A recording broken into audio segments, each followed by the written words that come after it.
We all know about Xiaomi's tricks. Later in 2024, they will add a telephoto camera to Redmi K70 Ultra and put a Leica logo on the camera module. Rename it as Xiaomi 14T Pro and raise the price from $360 to $550, taking money from Xiaomi fans all over the world. I don't want to make a hot talk about this business behavior. Oppo actually does the same thing. OnePlus Open? Nah, this is Oppo Find N3. OnePlus Watch 2?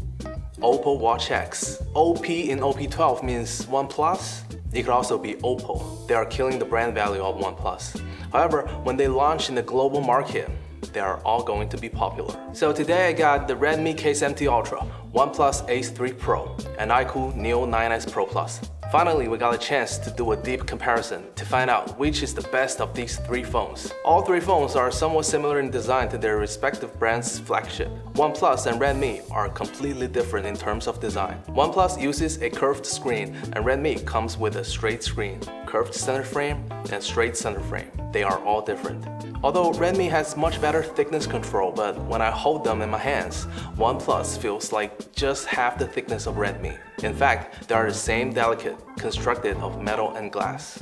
As for iQOO, it has some interesting designs, such as patchwork back cover and a unique texture. But it uses a plastic center frame, which make it look like a budget phone. The OnePlus I got is a silver version. The back cover changes with the environment color. I personally like this color, but it has one problem. It is very easy to get fingerprints on it. Redmi uses frosted glass that's completely fingerprint proof. So if you are used to going without a phone case, you should consider this before buying. Altum 3 supports under-screen fingerprints. OnePlus and iQOO use the more expensive fingerprint identification. In practice, the difference is the position of the fingerprint sensor. When using the Redmi, my finger needs to bend like this to use the sensor correctly. And please know that Redmi supports IP68 waterproof this time. That's crazy, a $360 phone with a flagship chip and IP68. Unfortunately, this price is only available in China and some Asian countries. OnePlus and iQOO are equipped with Gen 3. Redmi uses Dimensity 9300 Plus, a flagship chip with 4 Cortex X4 cores. So how does it perform in actual gaming? Let's try it on Genshin Impact first. In this game, they all have the same game resolution and almost the same average FPS, and all of them have smooth gaming experience. The difference is the temperature and power consumption. Obviously, Redmi has the best performance, having the lowest power consumption and temperature, consuming just 4.8 watts to run Genshin at 60 FPS on high graphic settings. I've never seen any Gen 3 phone perform like this. In Honkai Star Rail, the results show the same thing. Redmi is the best in terms of temperature and power consumption. iQOO's gaming experience is also good, but the backside is too hot. I prefer to use Redmi for long-time gaming. In PUBG Mobile, Redmi is still the winner. I can't tell the exact reason, but I have some ideas. One is the excellent chip, Dimensity 9300 Plus. It's one of the best game chips right now. The other one is Redmi. They did some great job, not allowing the chip run at maximum power consumption all the time. It provides just the right power. So Redmi, keep going. The three phones come with 3 panels from different manufacturers and all have 1.5K level resolution and ultra high brightness. Which panel is the best? That's a hard question. Let's see the detailed test results. In terms of brightness, OnePlus has the best manual and peak brightness. In terms of colors, iQOO has the most accurate sRGB color gamut. OnePlus performs best in P3 color gamut, but iQOO doesn't support color gamut auto switch, so I'll give the best color awards to OnePlus. Comparing Redmi and iQOO, I think Redmi is better. If you buy this OnePlus, I suggest setting it to natural color mode manually to get the most accurate color. There's no doubt OnePlus killed the match. A 6100 mAh silicon battery, one of the highest energy-dense batteries you can buy right now. In the battery life test, the silicon battery performs the best. And please know that our test contains some high-load apps, such as 1 hour Genshin and 1 hour Star Rail. In daily use, completely deplete the battery needs more time. About charging speed, we had to make a painful choice.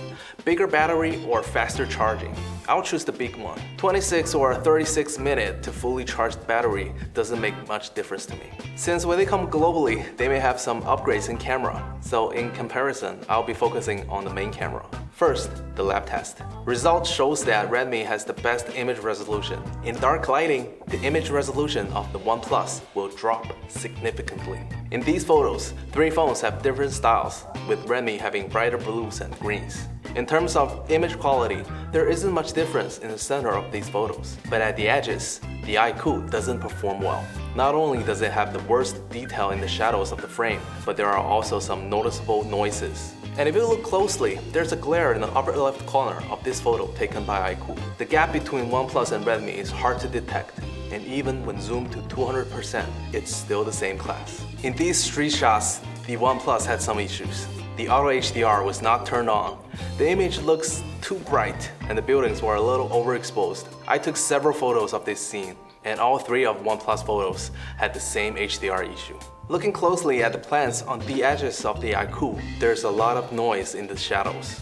The Redmi doesn't have a noticeable problem, but I don't like the Redmi's highly saturated color style.